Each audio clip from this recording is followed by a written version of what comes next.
Agora, eu gostaria de complementar aqui o discurso do Padre Honório, quando ele fala sobre a questão da formação de lideranças. Eu tenho participado das aulas, dos cursos dele, que é uma excelente ideia, assim como foi uma excelente ideia do deputado Rodrigo Coelho também, com a formação de gestores. São iniciativas louváveis dos dois. Eu tenho ido sempre ali que posso, contribuir, geralmente falando sobre reforma política ou a tripartição dos poderes.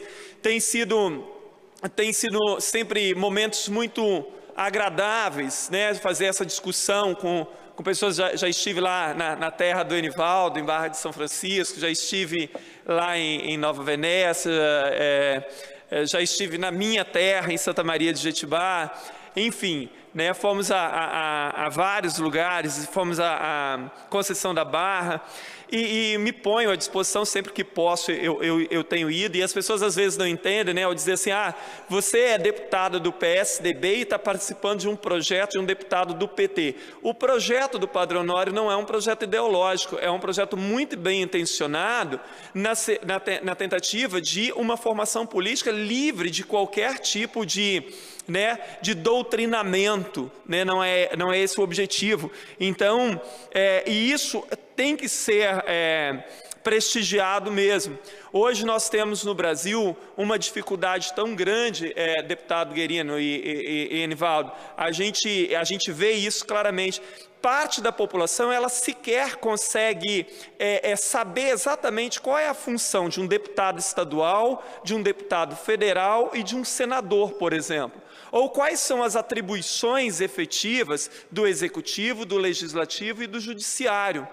Como há entre os poderes no Brasil também, e aí falando mais dos poderes, uma promiscuidade muito grande, isso inibe ainda mais o fato de que as pessoas compreendam efetivamente como funcionam os poderes e as instituições no Brasil.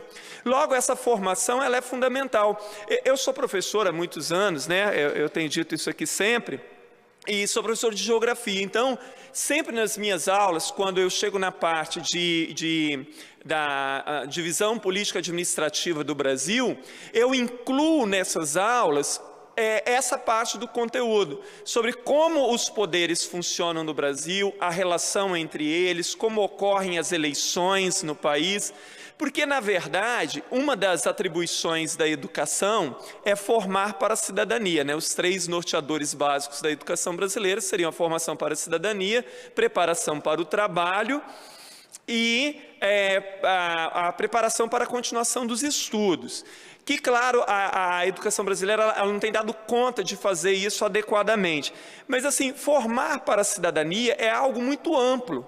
Isso é muito amplo. Então, quando você pensa em como se forma efetivamente um cidadão numa sociedade cujos valores morais, éticos, etc., estão descambando, onde você vê uma infinidade de questões ocorrendo, e que é muito difícil, mesmo quando nas escolas se tenta fazer isso, assim como as famílias tentam educar os seus filhos na melhor das intenções, a sociedade está dizendo outra coisa para eles, e eles estão vendo outras coisas acontecerem. Então, muitas vezes, um professor na sala de aula se sente pregando no deserto, porque ele está falando sobre uma situação, ele está tentando uma situação, mas o aluno que está ali não consegue entender que aquilo é o correto, e enfim. Hoje, nós deveríamos, nessa situação complexa que o país vive, essa crise econômica e política e moral e ética, as nossas opiniões, elas deveriam estar um pouco mais distanciadas das paixões ideológicas e partidárias, de tal forma que a gente conseguisse construir um projeto conjunto de desenvolvimento para a nação, para o Estado, para a sociedade. Porque a ideia é que só no PT é que tem ladrão, ou só no PSDB que tem ladrão, ou só no PMDB que tem ladrão, etc., isso é uma bobagem, isso é uma discussão torpe, que não nos leva a nada.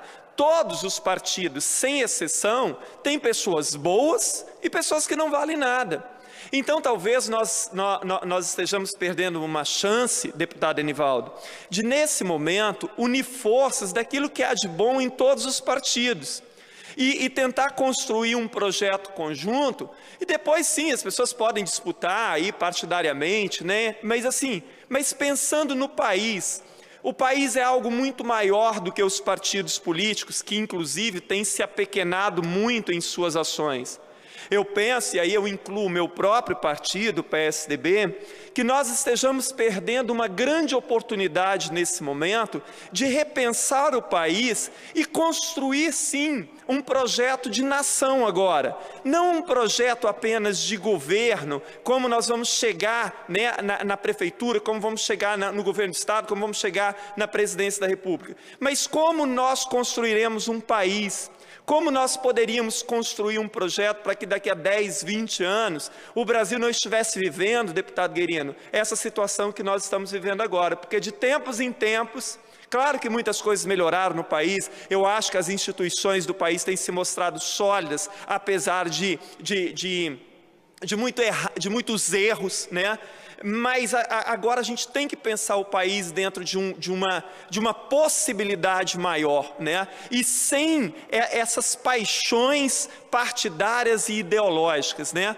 Sem apenas apontar para o outro apenas, porque nesse momento os discursos de ocasião, eles ocorrem de todos os lados, né? E todo mundo quer se colocar no lado do salvador da pátria, no lado bom, e acusar o outro, né? Então nós temos que ver, às vezes, a nossa própria casa também, no sentido da gente conseguir realmente fazer com que o país prospere, porque ninguém aguenta mais tanto discurso e tão poucas ações, e tanto discurso distanciado das práticas, né? Obrigado, senhor presidente.